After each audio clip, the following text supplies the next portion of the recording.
হঠাৎ করেই পুরো একটা জেনারেশন কেন জানি এই ঝিলিমিলি বেলুনগুলার ফ্যান হয়ে গেল। আর তার সাথে যেই জায়গাটা এত দিন ধরে শুধু মোবাইলে, টিভিতে এবং টাকার নোটে দেখে আসছি, সেই জায়গাটাও চলে গেলাম আলহামদুলিল্লাহ। বিয়ের আগে যখন আমি আমার ফ্যামিলিকে বলতাম আমার অমুক জায়গায় ঘুরতে যেতে ইচ্ছা করতেছে বা ঘুরতে যাওয়ার কথা বলতাম, তখন আমার ফ্যামিলি আমাকে বলতো আগে বিয়েটা হোক, তারপর নিজের বরের সাথে ইচ্ছা মতো ঘুরো।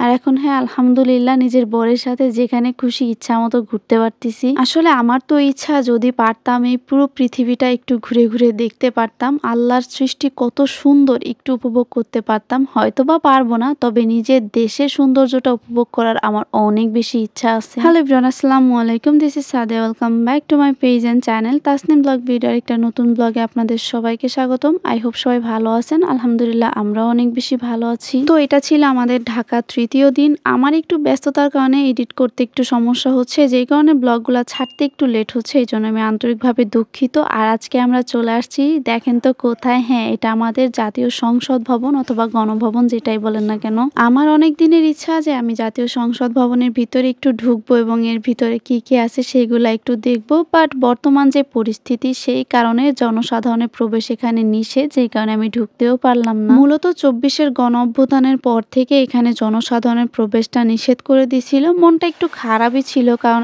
এতদিন যে জায়গাটা মোবাইলে, টিভিতে এবং টাকার নোটে দেখে গেছি, সেই জায়গাটা এত কাছ থেকে দেখার পরও মানে ভিতরে যাইতে পারলাম না, সেই জন্য একটু আক্ষেপ তো ভিতরে ছিলই আমার। আর তখনই চোখে পড়ে এই ভাইরাল ঝিলিমিলি বেলুনগুলা। এই বেলুনগুলা কিন্তু আসলেই অনেক বেশি সুন্দর। বর্তমানে এই বেলুনগুলা খুবই ভাইরাল, খুবই ট্রেন্ডিং। আমাদের ফরিদপুরে আমি আসলে চোখে পড়ে নাই, বাট ঢাকায় এসে আমি দেখতে পারলাম। আর পার্সোনালি এই বেলুনগুলা আমার নিজের কাছে অনেক বেশি ভাল লাগছে। তো এরপরে আমরা দেখা পেলাম এই দুইটা ঘোড়ার সাথে মূলত একটা রাজকীয় গাড়িও আছে। আর গাড়িতে দেখেন কি সুন্দর ফুলের মালা দিয়ে সাজানো আছে। আর এই গাড়িতে চাইলে আমি আপনি যে কেউ উঠতে পারবেন, কারণ এই গাড়িটা ভাড়ায় চালিত। কিছুক্ষণের জন্য হইলেও তো একটা রাজা রানীর একটা ফিল আসবে, রাজকীয় জিনিসটা আমার কাছে খুবই ইন্টারেস্টিং লাগছে। এবং এরপরে দেখা পাই খুবই ইন্টেলিজেন্ট এবং খুবই সুন্দর একজন চিত্রশিল্পীর। মূলত সংসদ ভবনের সামনে এরকম কয়েকজন চিত্রশিল্পী আছে যারা বসে বসে আমার আপনার যে কারো ছবি দেখে হুবহু আর্ট করে দিতে পারবে, কিন্তু সময়টা একটু বেশি লাগবে। তবে আমাদের হাতে যেহেতু সময় খুবই কম ছিল, তাই আমার এক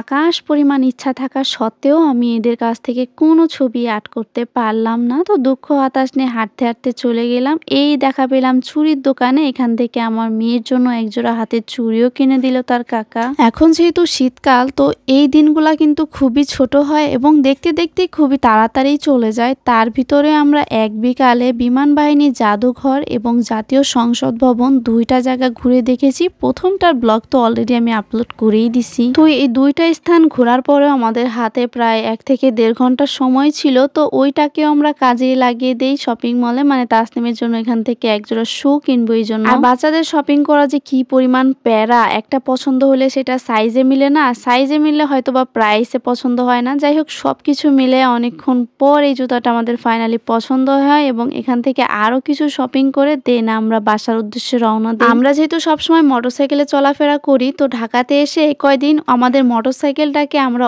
অনেক বেশি মিস করছি, কারণ মোটরসাইকেলে চলাচলের সুবিধা অনেক, যেটা আপনি অন্য অন্য গাড়িতে খুব কমই পাবেন, এবং এটাকেই আমরা অনেক বেশি মিস করছি।